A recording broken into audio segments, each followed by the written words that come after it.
Alright, it's time to reveal another project that I've got on the go. So, good day and hello my fellow YouTube modelers. This is what I got on the bench, or next on the bench. We're still trying to finish up the vet project. It's looking pretty good. My Dodge Mopar Post 65 Belvedere is going along slowly, and in between everything drying and parts gluing and parts drying, I'm gonna break out this kit. So this one I started probably 5-6 years ago at least, and it's a very old kit. It's like 43 years old now. Now, I'm not much of a truck guy, but I came up with an interesting idea on doing a lowered kind of truck. Now this is a Ford Courier, a 1978 Ford Courier.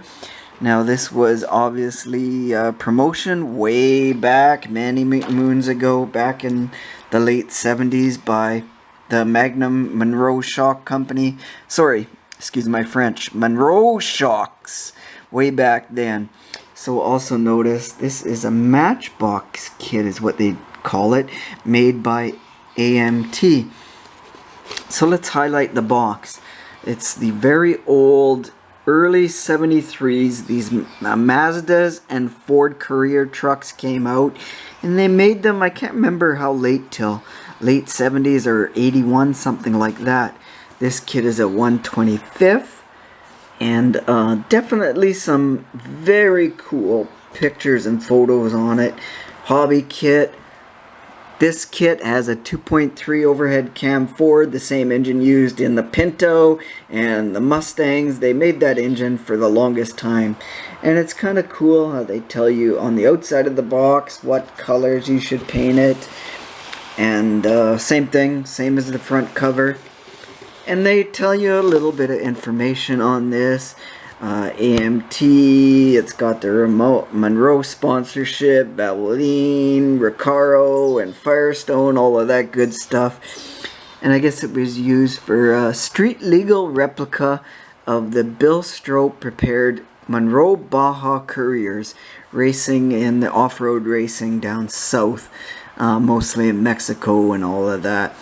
They give you a little guide on this. It says the dependable 2.3 liter Ford engine and racing Couriers with speeds in excess of 120. That's pretty good at that time for a 4-banger.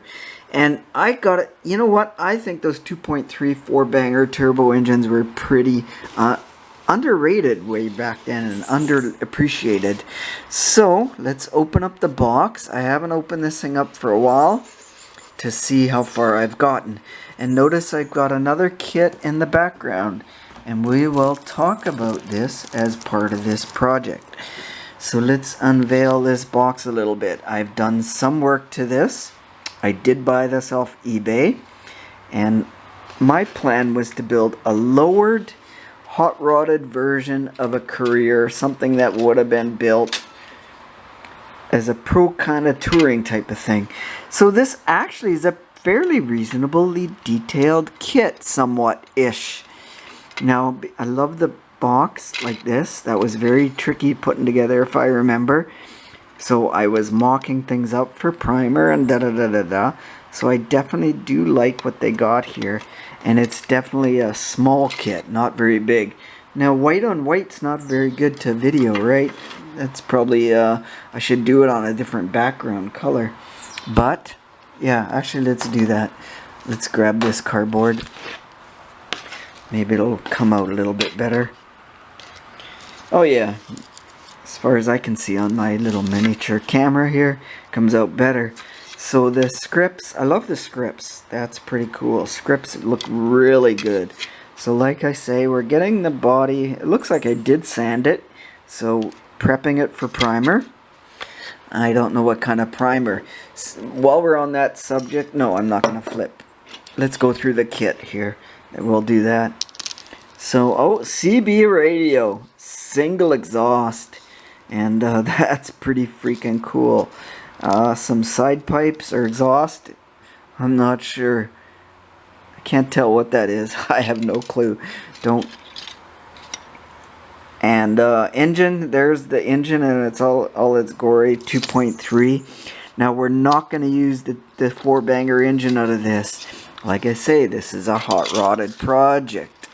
So I did sand the hood, bonnet, some of the dash parts, drive shaft, da-da-da-da-da. God, I can't remember how this kit looked. Chrome looks actually not bad. It looks pretty cool. Oh, 2 sets of rims. We got the wagon rims and the Dukes of Hazzard style kind of rim. Front bumper, yeah, not bad, not bad. I kind of like the looks of that. And really nothing much to see here. So I keep the windows all wrapped up, not to damage it. More. And the rest, kind of keep it in the bag so I don't lose it. So front fascia, front nose cone, the seats. I will be using this interior. That's one thing that is a for sure. Gotta make sure I'm cameraing this proper. Shocks, engine parts. Oh, fuel tank. Look at that. We got the fuel tank. Some subframe area, front mounts. The other rim that's I took out for whatever reason. Rad's pretty ugly, tiny.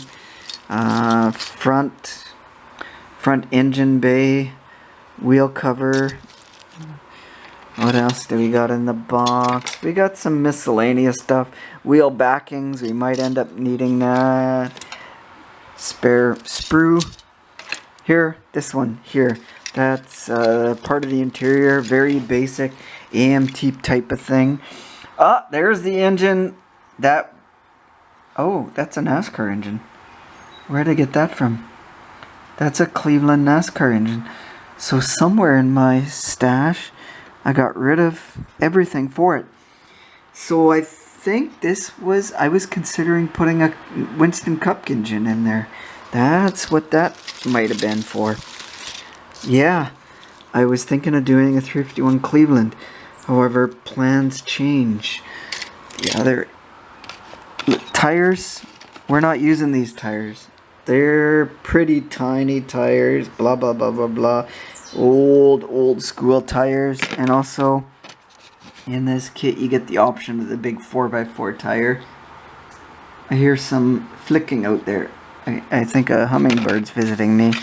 A little bit of spare sprue, nothing exciting to see. Wow, look at that. We could use that for a race car, circle track car.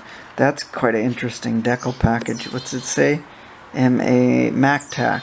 Oh, MacTac. It's not even a decal. Wow. Because this one, so 2 sets of decals. Here's the other decal. Wow, that's... Oh, this would be out of the stock car. My circle track car, maybe.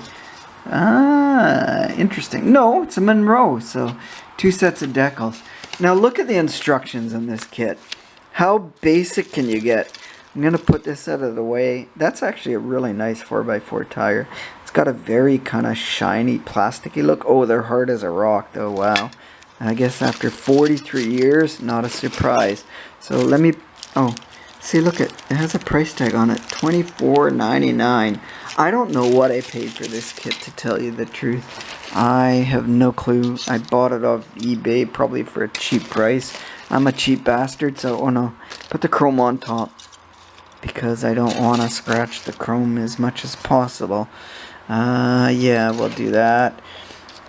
So look, I'm all over the map here. So here's the original frame.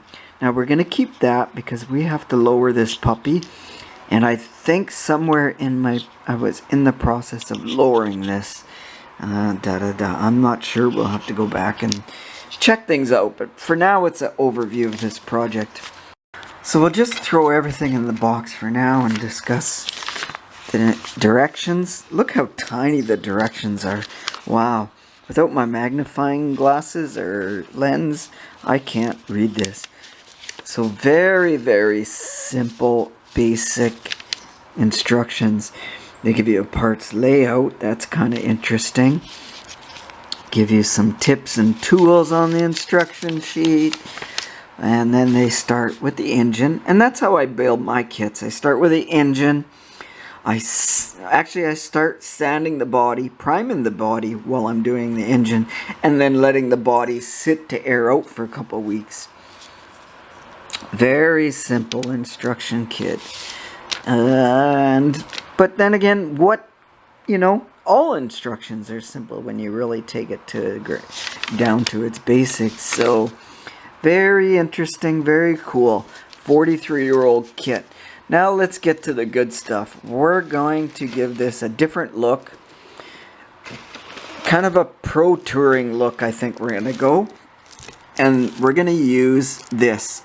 I bought this kit mainly for the rims. Mainly for parts. I thought of using this engine, the 3-valve Mustang engine. Now, it wouldn't make a hot rod out of the Courier, but you know what? It would make for a peppy, light vehicle.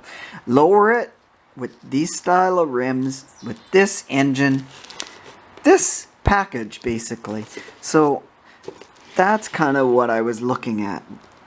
So, I don't know if this engine's going to fit or not. We'll get into this kit at another time. Or the other option is, I have a green color paint for this. I could do this as a bullet type of vehicle. So I'm a little unsure yet. We'll see what maps out. I could put a 302 in this, do like an old retro lowered 80s type of build out of that, or 90s build, but I don't really have any Ford cars to scavenge an engine out of, so that is the other concern. And the other color, this is the color I'm gonna go with. Now this paint is years old, maybe probably 20 years old, so this could be very interesting. It's a dark brown, 85 to 87 GM color. So this paint I think I bought in the late 80s, maybe even early 90s. No, it would be late 80s. So this color 90. So this paint is probably at least 40 years old. This is the color that I'm thinking of doing this kit. The light is probably not hitting it. Now, I will do this over a white, so it's not as dark as this. But again, this kit is not gonna go with the shiny build. I need my glasses, sorry. This, if it's kind of dull, kind of flat, that's okay. I don't want to shine on this kit. It's gonna, as I do this kit, I'll show you how I'm gonna do this. It's gonna be lowered. It's gonna be kind of semi-rat rotted, I guess. It would have been, what happens if I just took this kit, took this car from sitting in a garage, sitting in a field, dropped the modern driveline, modern technology into this ride. So that's kind of the theory what I'm going with. And I guess even the 2006 Shelby's not even modern tech anymore. So I don't know fully how it's gonna map out. You guys can come along for the ride, see what I got planned. But this is so far the basics on this kit. So my friends, in between the Vet and my other Belvedere, those are the important ones. Vet's getting close. I'm excited. It looks pretty good actually. So until we update you on everything else that we got going on, my friends, hey, always thank you muchly for watching my substandard videos, and a cheers to you guys. I'm almost out of coffee. It's a coffee cheers, no beer cheers. It's good coffee today, kind of a chocolatey coffee. And my friends, keep staying awesome, keep being awesome, and keep building some awesome models. I love watching your guys' channels that you put up. That's the other thing I gotta tell you. So until next time, we'll see you later. Cheers.